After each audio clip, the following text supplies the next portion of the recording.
رفیقان گرامی، عزیزان ملت اسلامیہ، برادران اہل سنت، السلام علیکم ورحمۃ اللہ وبرکاتہ۔ الحمد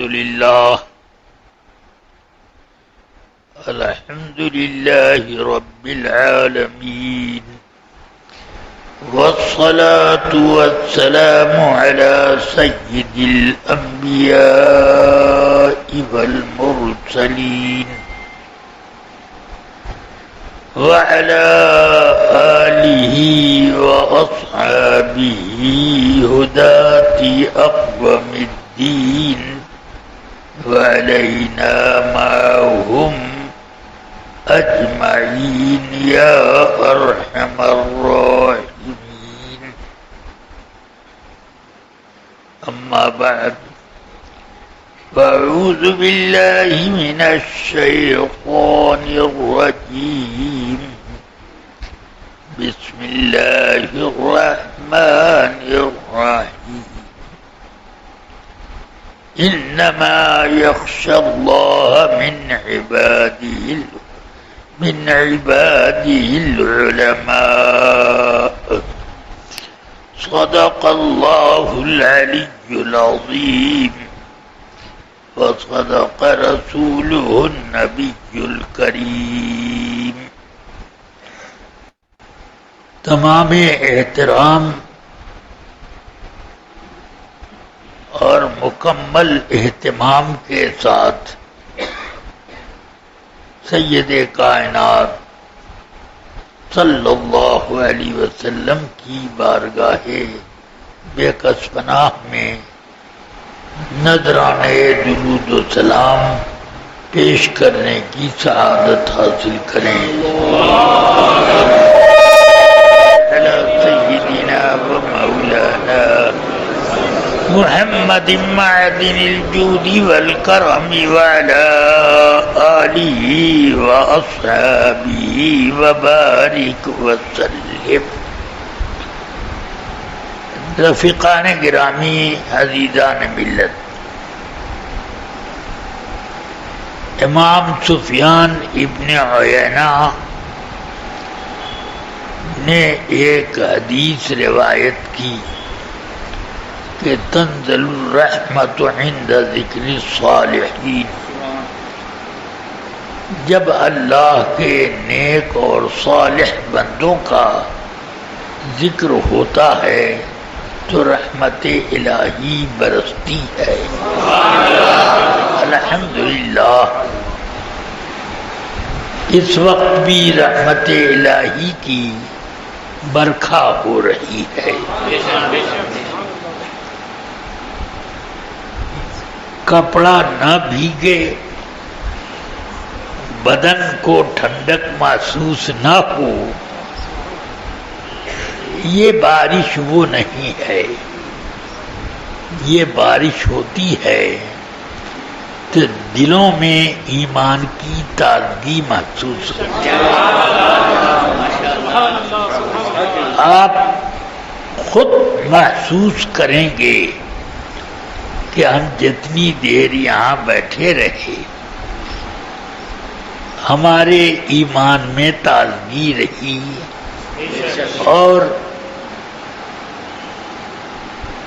اللہ کو راضی کرنے کا کچھ نہ کچھ کام کرتے رہے، ذوق بیدار رہا۔ اللہ تعالی نے مفتی نانپارہ رحمت اللہ تعالی علیہ کو بڑی خوبیاں عطا کی تھیں۔ ماشاءاللہ ماشاءاللہ۔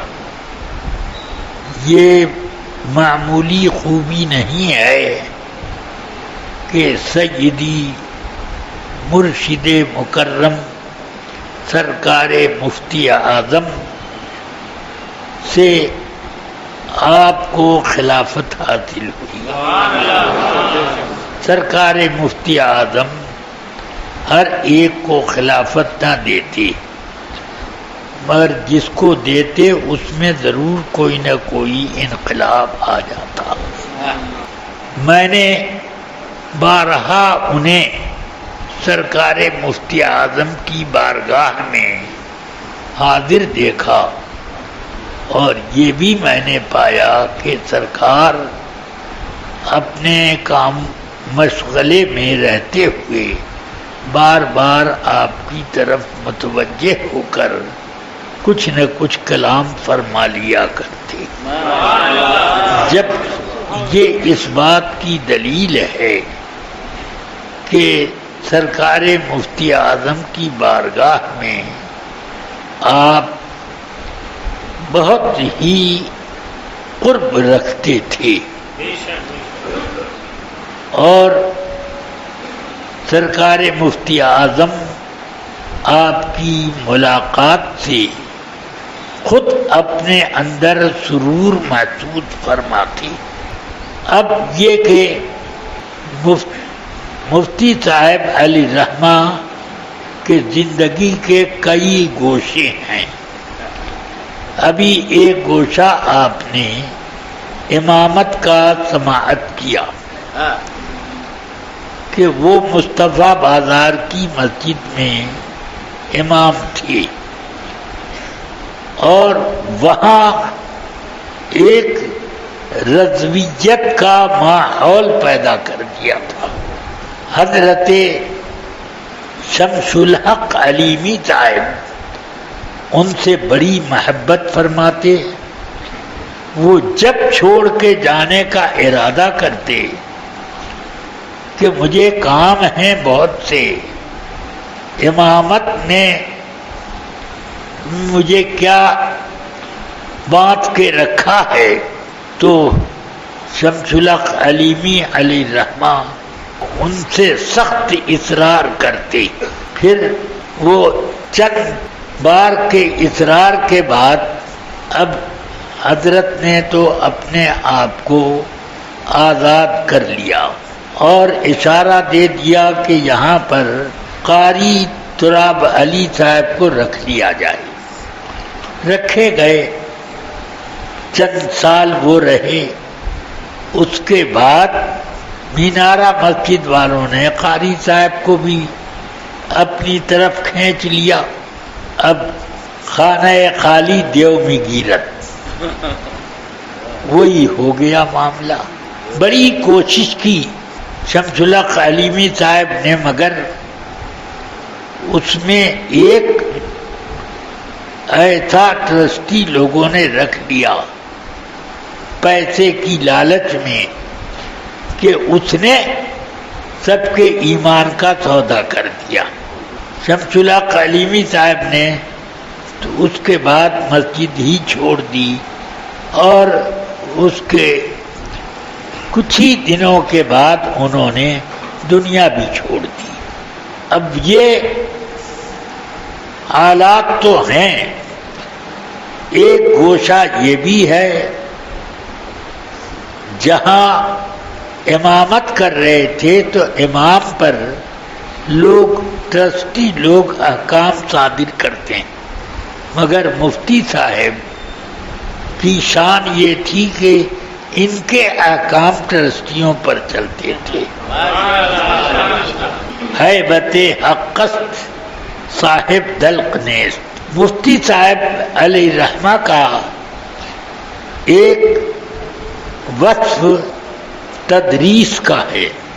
تدریس بہت مشکل فن ہے، اور اس میں آدمی کے سامنے طلباء شاگرد بن کے بیٹھتے ہیں، مگر حقیقت یہ ہوتی ہے کہ وہ اس کی روح رعایت نہیں کرتے کہ یہ کس درجے کے مدرس ہیں۔ جہاں اعتراض کی جگہ پائی وہاں ایسا دبوچ لیتے ہیں کہ اب مدرس کے پرخچے اڑ جائیں گے۔ مجھے تدریس کرتے کرتے تقریباً 70-75 سال ہو چکے ہیں۔ میں اس تجربے کو خوب باقاعدہ جانتا ہوں، اور میں خود بھی طالب علم رہ چکا ہوں، میرا بھی مزاج یہی تھا، پڑھتا تھا، غور سے سنتا، کہیں بھی گرفت کی جگہ آتی تو بس وہاں پر کوئی رو رعایت نہیں کہ یہ حضرت استاد ہیں، بلکہ اب ضروری ہوا کہ استاد کو متوجہ کیا جائے۔ اسی لیے میں دوران تعلیم سب سے زیادہ دو حضرات سے متاثر رہا۔ ایک تو سرکار حافظ ملت، یہ کہیے کہ متاثر نہیں، میں ان کا غلام ہو گیا، اور انہوں نے باقاعدہ تربیت فرمائی، اور اس طرح اب آپ کے نائب حضرت مولانا حافظ عبد الرؤوف صاحب علی رحمہ، ان دونوں حضرات کی بارگاہ میں جو بھی اعتراض پیش کیا جاتا جھٹ وہاں جواب حاضر ہو۔ سرکار حافظ ملت کی بارگاہ میں ایک قاضی مبارک پڑھ رہے تھے، تو اس میں ایک جگہ ایک بحث آئی، وہ یہ کہ اللہ تعالی کا علم بکنہ ہی اور بالکنہ دونوں محال ہے، بالوجہ ہوتا ہے۔ تو اس وقت میں نے عرض کی حضور بالوجہ کیسے ہوگا، کیونکہ یہ قاضی صاحب اور فلسفی لوگ، قاضی مبارک اور دیگر فلسفی لوگ صفات کو عین ذات مانتے ہیں، اور عین ذات جب ہیں صفات تو وہ وجہ اور صفت کے ذریعے سے ادراک نہ ہوا، یہ علم بالوجہ نہ ہوا، بلکہ یہ علم بالکنہ ہوا۔ ایک میرے ساتھی تھے، بالکل میرے اوپر الٹ پڑے، تو حضور حافظ ملت نے اب ان کو جواب دیا، آپ ان کا اعتراض سمجھے ہی نہیں، اعتراض اس طرح پر ہے، ان کو سمجھا دیا۔ پھر اس کے بعد فرمایا یہاں پر آگے چل کر آپ کو معلوم ہوگا کہ صفات جو ہیں ایک صفات حقیقیہ، ایک صفات ذات اضافت، ایک صفات اضافیہ محض، یہ تین قسم کے صفات ہوتے ہیں۔ یہاں پر ادراک جو ہوتا ہے یہ صفات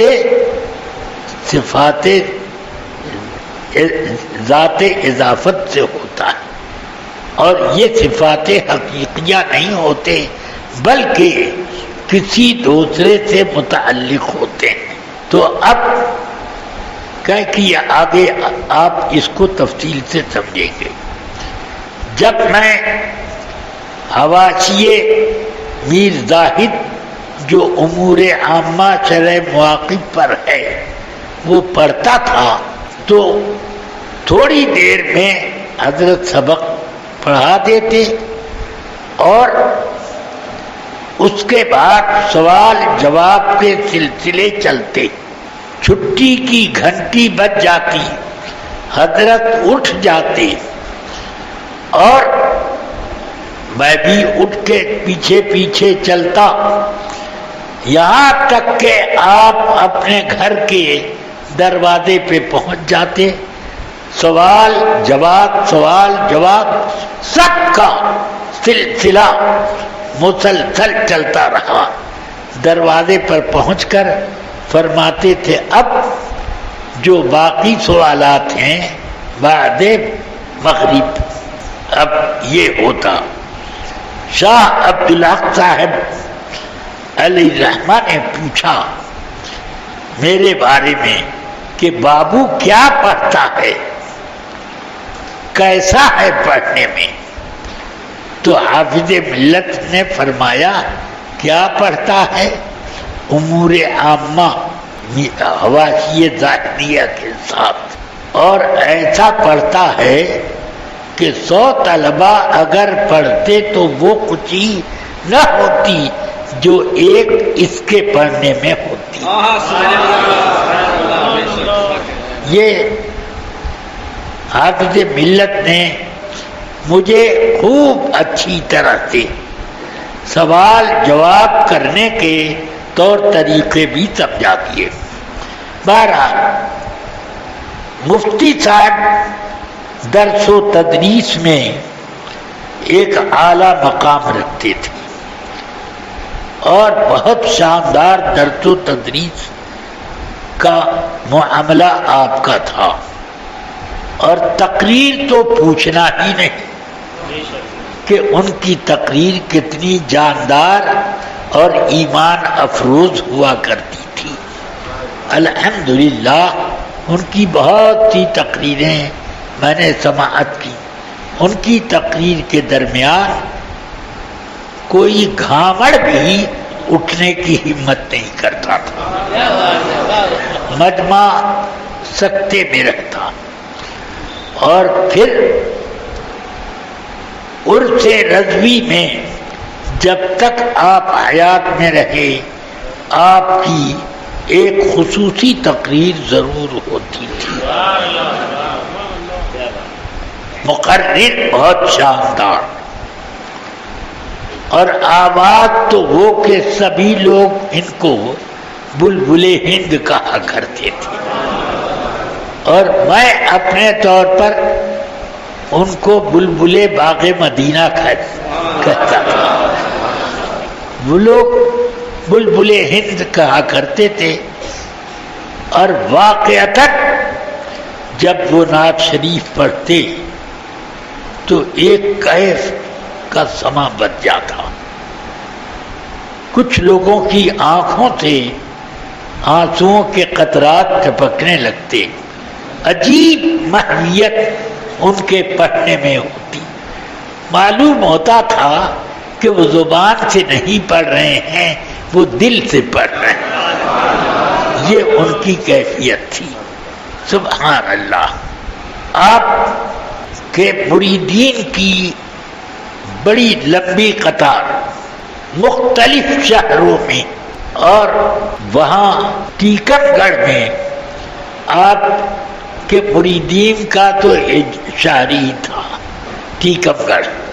آپ کئی سال تک مسلسل مجھے بلاتے رہے اور تقریر کرواتے تھے، بڑا اہتمام فرماتے، اور حاجی اکرام سے کہتے دیکھو علامہ صاحب پان کھاتے ہیں، ان کے پان کا اہتمام کرنا، خوب اچھی طرح سے دھویا جائے، اور پان کی جو نوک ہے وہ توڑ کے پھینک دی جائے، کیونکہ پان کی نوک کو سانپ چوستا ہے، اس لیے اس کو صاف کیا جائے۔ کیا کیا اہتمام کی بات وہ فرماتے۔ اس کا مطلب یہ کہ جہاں آپ کا تھوڑا بھی اثر ہوتا مہمان نوازی کی میں آپ کوئی کسر نہ رکھتے، ایسا معلوم ہوتا تھا کہ اپنا ہی معاملہ انہوں نے سمجھ کے رکھا۔ یہ شان تھی۔ بہرحال ایک مرتبہ ایسا بھی ہوا کہ مجھے انہوں نے بلایا اور خود تشریف نہ لا سکے، علالت یا کسی اور سبب سے جلسہ ہوا، میں نے تقریر کی۔ پھر صبح لوگوں نے مجھ کو جھانسی وہ وہاں جھانسی سے تو جاتے تھے شاید ٹیکم گڑھ، ہاں، تو وہیں جھانسی روانہ کر دیا۔ بہرحال اب ایک بار ایسا ہوا کہ جھانسی میری ٹرین 7:30 بجے پہنچی۔ اب میں تلاش کر رہا ہوں کہ کوئی ہو تو کوئی بھی نہیں ملا، کوئی سواری ملے تو وہ بھی نہیں، ایک بس ملی، اس نے کہا 8 بجے ہم چلیں گے۔ میں نے کہا کتنا وقت لوگے؟ کہا 4 گھنٹہ لیں گے۔ میں نے کہا یا اللہ، تو جلسہ تو فوت ہو جائے گا۔ 12 بجے عام طور سے جلتے اس وقت ختم ہو جایا کرتے تھے، فوت ہو جائے گا، یہ سب سوچتا رہے۔ مگر الحمدللہ مفتی صاحب نے میرے انتظار میں جلسہ لمبا کیا، یہ کرم تھا ان کا، اور لمبا کیا۔ میں پہنچا سیدھے اسٹیج پر، میں نے سامان بھی ادھر ادھر نہ رکھا، اس سامان سمیت اسٹیج پر پہنچ گیا، اور اسی وقت مجھ سے تقریر آپ نے کروائی۔ اور مجھے چونکہ ہمیشہ سے یہ عادت ہے کہ اپنے عمامے اور شیروانی کے ساتھ سفر بھی کرتا ہوں، اس لیے مجھے اسٹیج کی تیاری کی ضرورت بھی نہیں پڑی، ویسے ہی میں تیار تھا، اسی طرح میں سفر کرتا ہوں، اسی طرح اسٹیج پہ پہنچ جاتا ہوں۔ خیر، آپ کل اولیاء کانفرنس ایک کرتے تھے، بڑے بڑے اکابر اولیاء کرام کی ایک بزم قائم کرتے تھے ٹیکم گڑھ میں۔ یہ حاجی اکرام صاحب بھی جب جلسہ کرتے رہے حضرت کے بعد تو مجھے بلاتے تھے، مگر بعد میں اب مزہ نہیں آتا تھا تو میں عذر کبھی اکثر کر دیتا تھا۔ خیر، مفتی صاحب اپنے ایک مرشد برحق تھے، مریدوں کی لمبی خاصی ایک تعداد تھی، ہندوستان کے ہر شہر میں آپ کے کچھ نہ کچھ مریدین ضرور پائے جاتے۔ بمبئی تو خیر خاص آپ کی کا ایک مقام تھا، وہاں کانپور میں باقاعدہ آپ کے مریدین کی ایک بڑی جمعیت ہے۔ تو اب اس دور میں بھی پیری مریدی کے لیے 2-4 ہی افراد باقاعدہ نظر آتے تھے، ورنہ عام طور سے پیری مریدی ایک ذریعہ معاش بنتا جا رہا تھا، اور اس زمانے میں تو خوب جم کر کے یہ ذریعہ معاش ہو گیا ہے، اس کے لیے جنگیں لڑی جاتی ہیں، تو یہ اس زمانے میں۔ مگر میں نے مفتی صاحب علی رحمہ کو ہمیشہ ایسا پایا کہ مریدین میں وہ رہتے اور ان کو آدمی بناتے، اور پھر اس کے بعد ان کو ٹناٹن سنی بناتے، اور پھر اس کے بعد ان کو مسائل علمیہ بھی بتاتے رہتے۔ وہ نذرانے کی پرواہ نہیں کرتے تھے، ان کا یہ عقیدہ تھا کہ نذرانہ ایک رزق ہے، وہ اللہ کے ہاتھ میں ہے، جس کو جتنا رزق وہ چاہے دے، اور جو دینا ہے اس کو اس کی تقدیر بہت پہلے لکھ دی گئی لوح محفوظ میں، سمجھ گیا؟ تو اس لیے وہ اس طرف سے بالکل بے نیاز رہتے تھے، کبھی انہوں نے نذرانے کو ایسے کر کے دیکھا نہیں کہ کتنا ہے۔ ہاں، اور اس زمانے میں بہت سے پیر اور مقررین کو میں دیکھا کرتا تھا کہ وہ نذرانہ گنا کرتے تھے۔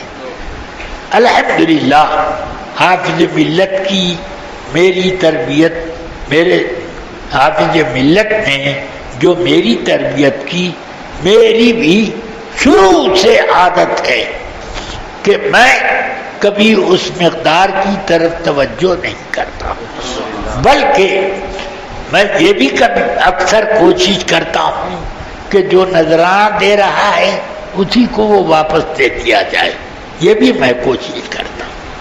خیر، اللہ تبارک و تعالی نے حضرت مفتی صاحب کو کئی معاملات میں یکتا روزگار بنایا۔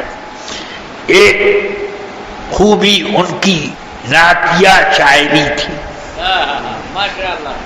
نعتیہ شاعری میں وہ بہت ماہر، کلام بڑا ہی مرصع اور مرتب، بندشیں خوب اور تخیل کی پرواز، یہ سب ان کے کلام میں باقاعدہ پائی جاتی۔ ایک اچھے شاعر تھے، اور کبھی آپ تقریر کرتے تو ایسے جملے بول دیتے کہ اگر فن عروض کی تختی پر اس کو جوڑا جائے تو بالکل ایک مصرع بن جائے۔ کیا بات ہاں۔ ہے۔ حضرت صدر الافاضل کے بعد یہ خوبی آپ میں پائی جاتی۔ ماشاءاللہ۔ حضرت صدر الافاضل علیہ الرحمہ بھی فطری شاعر تھے، ہاں، اور وہ تو سبحان اللہ تقریر کرتے تھے تو ان کا ایک جملہ، ایک حدیث پڑھی اور اسی میں انہوں نے کہہ دیا اس حدیث کا خلاصہ، پتھر میں جان ڈال دی گویا بنا دیا، یہ کہہ دیا۔ اس وقت سے یہ جملہ اتنا جاری ہو گیا کہ گویا کہ یہ ایک مصرع ہے اور تقریر کا ایک بند۔ ہاں، تو اس طریقے سے یہ پتھر میں جان ڈال دی گویا بنا دیا ایک مصرع ہو گیا۔ یہ حضرت صدر الافاضل علیہ الرحمہ کی تقریروں میں بہت زیادہ یہ ہوا کرتا تھا کہ مصرے بن جایا کرتے تھے۔ ان کے بعد حضرت مفتی صاحب میں یہ خوبی تھی۔ بہرحال مفتی صاحب جب اعلیٰ حضرت کی نعت پڑھتے تو خود بھی کیف میں آ جاتے اور دوسروں کو بھی بالکل متکیف بنا دیتے تھے۔ اب اور اپنے اشعار بھی بہت لطف انگیز انداز میں پڑھا کرتے۔ یہ اتنی ساری خوبیاں جو میں نے ابھی بتائیں یہ پوری خوبیاں نہیں ہیں، سمجھ گیا، مگر اتنی خوبیوں کا بھی جامع ہونا بہت مشکل ہو جاتا ہے۔ مفتی صاحب میں یہ خوبیاں تھیں، زہد و تقوی، بزرگان دین سے عقیدت، ان کے آداب بجا لانے کی صورتیں، یہ سب آپ کبھی کسی کو بھی اس بات میں شہادت نہیں پیش کر سکتے کہ وہ کسی کی بارے میں ذرا حجو کا کوئی لفظ بولتے ہو، یعنی ان کی کے مرتبے کو گھٹانے والا لفظ بولتے ہو، یہ نہیں۔ کبھی انہوں نے حسد، بغض وغیرہ کا معاملہ اپنے علماء میں کسی کے ساتھ برتا نہیں۔ البتہ ان کے استاد کے ایک رشتہ دار تھے بہت قریبی، مولوی خلیل احمد بجنوری۔ شروع میں یہ حال ان کا تھا کہ سنی مان وہ اپنے کو ظاہر کرتے، یہاں تک کہ ایک تقریر میں ہلدوانی گیا تو وہ مولانا خلیل احمد صاحب کو حضرت مولانا غلام محی الدین صاحب خطیب ہلدوانی، وہ بھی اچھے شاعر اور بہت اچھے خطیب مقرر تھے، تو انہوں نے مجھے بلایا تھا، ان کو بھی مجھے بھی، تو میں نے اس میں ایک شعر پڑھ دیا تھا، اس پر انہوں نے بہت جم کر کے، ہاں میں فضائل بارگاہ رسالت پر تقریر کر رہا تھا، اس میں یہ شعر میں نے پڑھ دیا اقبال سہیل اعظمی کا کہ کہاں کا دشت ایمن طور کیا برق تجلی کیا، یہ سب کچھ تھی جمال مصطفیٰ کی جلوہ سامانی۔ تو یہ شعر میں نے پڑھ دیا۔ کہنے لگے کیا آپ کہتے ہیں، کہاں کا دشت ایمن، کہاں طور کیا؟ میں نے کہا جی نہیں، یہ آپ کے انداز میں خرابی، آپ کے انداز کی خرابی، یہ میں کہاں کا دشت ایمن، یہ میں صیغہ تعجب کا استفہام ہے، کیا بات ہے، کہاں کا دشت ایمن طور کیا برق تجلی کیا، یہ سب کچھ تھی جمال مصطفیٰ کی جلوہ افشانی۔ تو وہ کہ نہیں ایسے نہیں، ویسے ہی ہے، یہ ہے وہ ہے۔ تو میں نے کہا دیکھو، اب وہ میرے اوپر فتویٰ لگانے پہ تلے تھے۔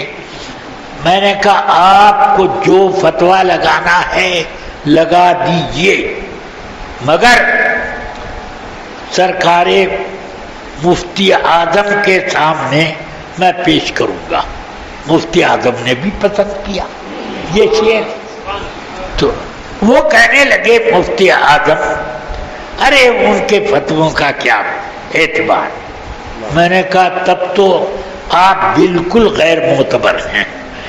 اکیلے میں نے خطیب ہلدوانی صاحب سے کہا آپ ایسے لوگوں کیوں بلاتے ہیں، بڑے عالم ہیں ہماری جماعت کے۔ میں نے کہا میں نہیں سمجھتا بڑے عالم، یہ کسی بہت بڑے وبال میں پڑھنے والے ہیں، بہت بڑے وبال میں پڑھنے والے ہیں۔ یہ مفتی اعظم میں، اور میں نے مفتی شریف الحق صاحب سے سنا کہ اعلیٰ حضرت کے فتووں میں کیڑے نکالتے ہیں، یہ ان کے اوپر بہت بڑا وبال آئے گا۔ اب ایک وقت آیا، وبال آ گیا، وہابی ہو گئے دیوبندی۔ اب ان سے مناظرے کی تاریخ بدایوں میں ٹھہری۔ حضرت علامہ ادری صاحب علیہ الرحمہ، مفتی شریف الحق صاحب علیہ الرحمہ، مفتی غلام محمد صاحب اور مفتی مشاہد رضا صاحب وغیرہ وغیرہ، بہت سے علماء، اس میں بھی حاضر تھا۔ اور طے یہ ہوا کہ مناظرہ ضیاء المصطفیٰ کرے گا، مگر مولانا مشاہد رضا صاحب علیہ الرحمہ میرے سب رفیق درس، انہوں نے کہا نہیں میں کروں گا۔ تو اب ٹھیک ہے آپ کریں گے تو آپ بتائیے کس طرح کریں گے۔ تو انہوں نے جو اپنا طریقہ بتایا، علماء اس پر راضی نہیں تھے اور وہ اس کو چھوڑنے کو تیار نہیں۔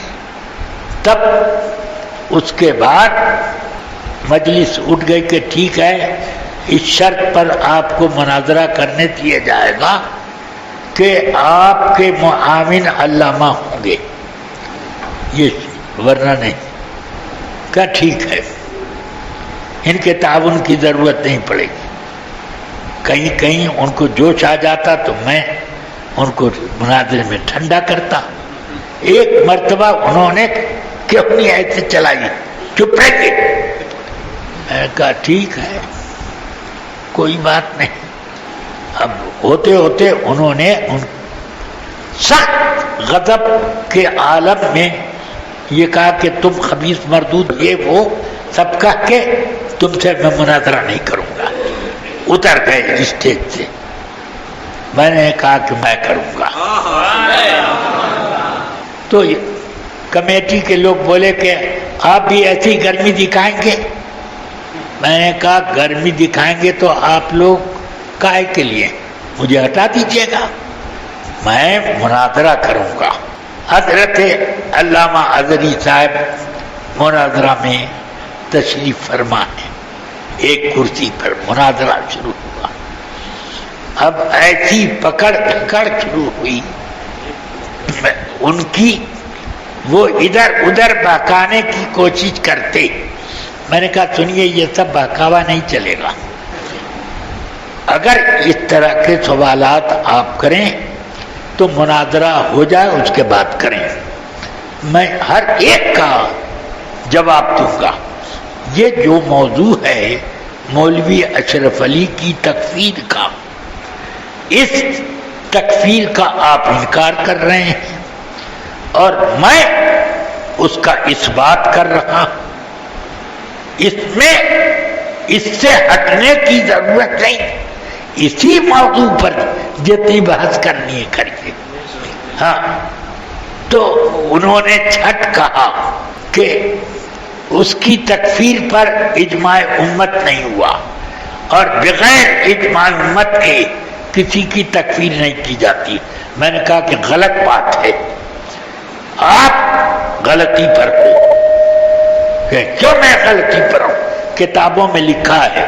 میں نے کہا لکھا ہے، آپ کو کتاب کا مطلب ہی اس کا نہیں سمجھ میں آیا کہ نہیں، جو میں مطلب بتا رہا ہوں وہی ہے۔ میں نے کہا کہ اچھا وہی ہے کہ تک سنیے، میری بات کا ایک جواب دیجیے۔ زید نے کہا کہ میں اللہ ہوں، تو میں اجماع امت کا انتظار کروں گا یا اس کو کافر کہوں گا؟ بولیے، اجماع امت کا انتظار کروں یا میں کافر کہوں؟ بولیے آپ، کہ یہ بات الگ ہے۔ میں نے کہا الگ کیا ہے؟ آپ نے ایک مطلق عام بات کہی ہے کہ بغیر اجماع امت کے تکفیر نہیں ہو سکتی۔ اب آپ بولو، زید نے کہا میں اللہ ہوں، آپ زید کو کافر کہو گے کہ نہیں؟ یہ بات الگ رہی، یہ بات۔ میں نے کہا ہاں سنیے، اس عبارت میں جو فقہا اور متکلمین نے لکھی کہ تکفیر اجماع امت والے مسائل پر ہوتی ہے، تو اس کا مطلب یہ نہیں ہے کہ جس مسئلے میں جب تک تکفیر پر اجماع نہ ہو جائے تکفیر نہیں ہوتی۔ یہ غلط۔ اجماع امت کیسے ہوگا؟ میں نے کہا سنو، بات یہ ہے، اس کا معنی یہ ہے کہ تکفیر نہیں کی جا سکتی مگر ایسے مسئلے میں جو اجماعی قطعی ہو۔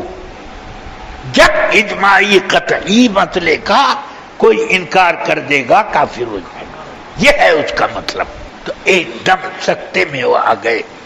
تو اب تک وہ سمجھ رہے تھے، میں تو ابھی میری داڑھی تو داڑھی ہے، سر میں کہیں بھی ایک رواں بھی میرا سفید نہیں تھا، بالکل میں جوان تھا۔ اب وہ بوڑھے اپنے ساتھ اپنے مولویوں کی کئی مولویوں کی جماعت لے کر آئے، مگر اب میرا غلبہ ہونے لگا۔ پھر انہوں نے کہا کہ کیوں اس کی تکفیر ہوگی؟ میں نے کہہ دیا اس لیے کہ یہ بالکل صریح ہے، ایسا علم ہر صبی و مجنون کو حاصل ہے، ایسا علم بالکل صریح ہے کہ نہیں؟ صریح میں تعبیر کی جا سکتی ہے؟ میں نے کہا کہ ہرگز نہیں کی جا سکتی۔ تو دکھا دیجئے۔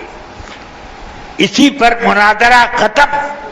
کسی کتاب میں آپ دکھا نہیں سکتے کہ صریح میں تعویل قبول نہیں کی جاتی۔ تو اب میں نے کہا ابھی دکھاتا ہوں۔ کتاب کھولے ہی تھا، کمیٹی والوں نے کہا کھانے کا وقت ہو گیا، اب بند کیجیے۔ بعد عصر، خیر بعد عصر شروع ہوا، تو اب ان کو سمجھ میں آ گیا کہ یہ بدل جائے گا۔ اب وہ دوسری بات لے کے، میں نے کہا نا، بات یہ تھی میں نے اس وقت آپ سے طے کیا تھا کہ یہ آپ بول چکے ہیں کہ مناظرہ اسی پر ختم ہو جائے گا، ہاں، تو اب اس سے ہٹنے کی کوئی ضرورت نہیں، میں وہ پیش کروں گا۔ کہ نہیں، میں نے یہ نہیں کہا تھا، میں نے یہ نہیں کہا تھا، میں نے کہا ٹیپ آپ اپنا ٹیپ ریورس میں لیجئے، میرے والے ٹیپ کی ضرورت نہیں ہے، اپنا ہی ٹیپ ریورس میں۔ تو تیار نہیں، کمیٹی میں دو چار ان کے معتقد تھے، وہ کہنے کہ جھوٹ بول رہے ہیں۔ میں نے کہا جھوٹ اور سچ بعد میں ثابت ہوگا، ٹیپ ریورس کرنے میں آپ کا کیا گناہ ہو رہا ہے، کیا آپ کو مصیبت ہے؟ تو خیر ریورس کیا گیا، اس میں یہ لکھے، یہ لفظ ان کا مل گیا کہ آپ یہ عبارت دکھا دیجئے کہ تصریح میں تعویل نہیں ہوتی، تو اسی پر مناظرہ ختم اور میری ہار، یہ اس میں دیکھیے۔ تو پر اب تو سکتے میں آ گئے، پھر میں نے اب عبارتیں دکھانی شروع کی، دیکھا، اب دیکھ کر کے ادھر ادھر بات کرتے رہے۔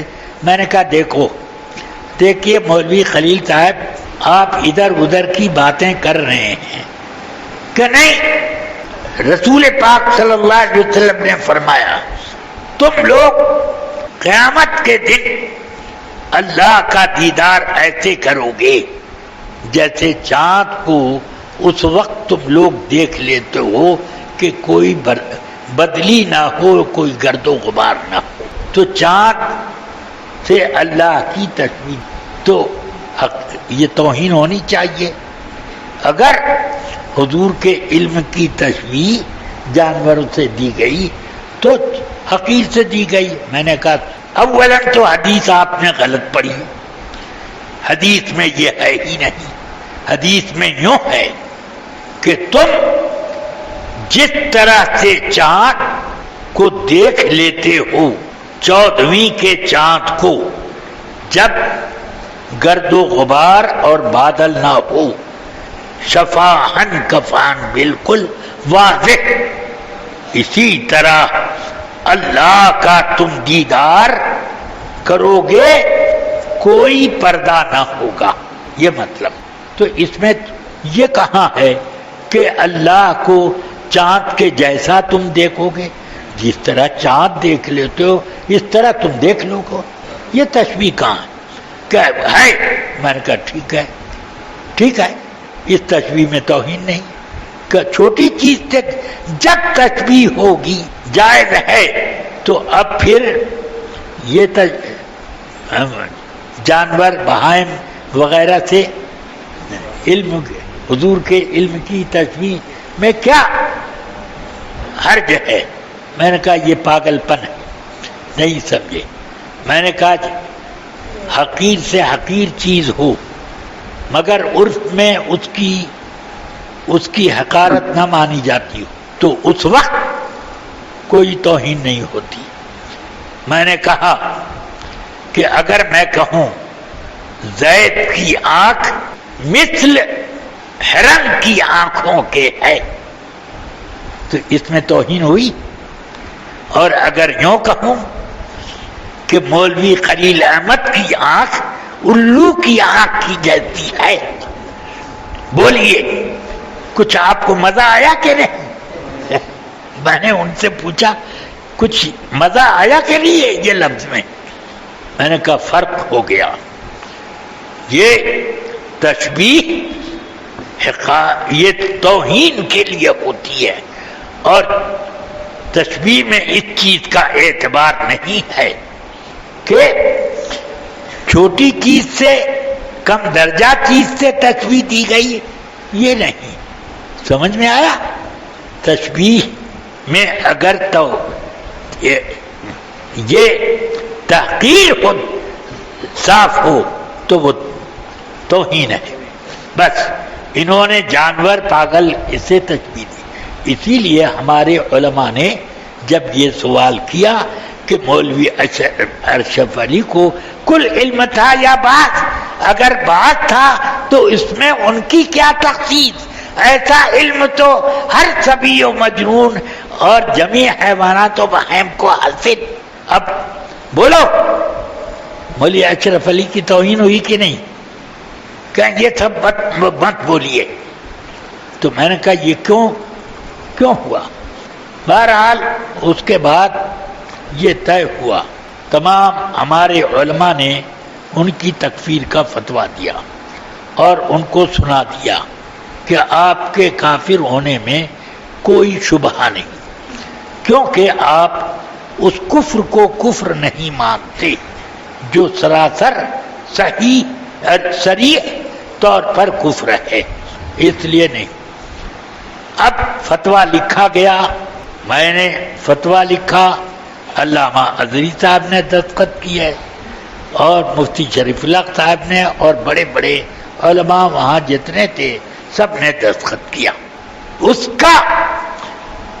اب مفتی صاحب کی خدمت میں، مفتی نانپارہ صاحب کی خدمت میں جب بھیجا گیا تو انہوں نے فرمایا کہ میں اس کو ذرا سوچوں گا۔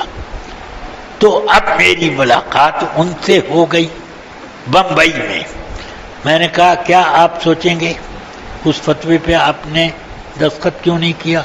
کہ یہی کہ مجھے یہ پتہ چل جائے کہ انہوں نے تکفیر سے انکار کیا۔ میں نے کہا تب یہ تو بات ٹھیک ہے، مگر اب آپ کو پتہ چل گیا کہ نہیں کہ اس نے تکفیر سے، اشرف علی کی تکفیر سے انکار کیا؟ تو کہاں پتہ چل گیا؟ میں نے کہا اب دستخط کریں گے کہ نہیں؟ کہ بالکل آپ بھیج دیجئے، میں دستخط کروں گا۔ تو میں دیکھتا ہوں کہ وہ انہوں نے ایک احتیاط کا پہلو سامنے رکھا کہ پتہ نہیں اس خلیل احمد نے ایسا کیا کہ نہیں۔ میں نے بلکہ اس میں یہ کہہ دیا تھا کہ آپ کے استاد مولانا عبدالعزیز بجنوری علیہ الرحمہ کے چونکہ رشتہ دار ہیں، شاید اس چیز کی رعایت آپ کر رہے ہیں۔ کہ نہیں، یہ بات نہیں، بلکہ میں صرف تحقیق چاہتا تھا اور یہ تحقیق ہو چکی، لہذا میں اس فتوے پر دستخط کر دوں گا اور میں آپ کے سامنے زبانی تکفیر کر رہا ہوں۔ اور اسی کفر ہی پر خلیل احمد کی موت ہوئی۔ اللہ تعالی سے پناہ مانگتا ہوں میں کہ آدمی اپنے بزرگوں کی شان میں گستاخی سے بچے، کہ وہ گستاخی آدمی کو کہاں سے کہاں پہنچا دیتی۔ انہوں نے اعلی حضرت کے فتووں میں کیڑے نکالنے شروع کیا، اور پھر انہوں نے مفتی اعظم، حجت الاسلام اور یہ وہ سب کے فتووں میں ایک حضرت صدر الشریعہ کو چھوڑ رکھا تھا۔ مناظرے کے وقت میں وہ پوچھتے رہے آپ مجھ سے مناظرہ کرنے کے لیے بیٹھے ہیں، کون ہیں آپ؟ میں نے کہا میں کوئی بھی ہوں، آپ کا مقابل ہوں۔ کہ نہیں، نام بتائیے۔ میں نے کہا نام سے نہیں، کام سے مطلب ہونا چاہیے۔ ہاں۔ تو ان کے لڑکے نے کہا یہ علامہ ضیاء المصطفیٰ ہیں، حضرت صدر الشریعہ کے بیٹے۔ وہ آپ صدر الشریعہ کے صاحبزادے ہیں؟ وہ تو میرے استاد تھے۔ میں نے کہا جھوٹ ہے، آپ شیطان، آپ کا استاد شیطان ہے۔ ہاں، وہ اگر آپ کے استاد ہوتے تو آپ تکفیر ضرور کرتے اشرف علی، سمجھ گئے؟ ہاں، وہ آپ کے استاد نہیں، اور میں آپ کا استاد زیادہ نہیں ہوں، ہاں یہ یاد رکھیے گا۔ تو یہ بہرحال حضرت مفتی صاحب کا تذکرہ چل رہا ہے، ان میں بڑی خوبیاں تھیں، سلسلہ رضویہ کی بڑی عظمت وہ ملحوظ رکھتے۔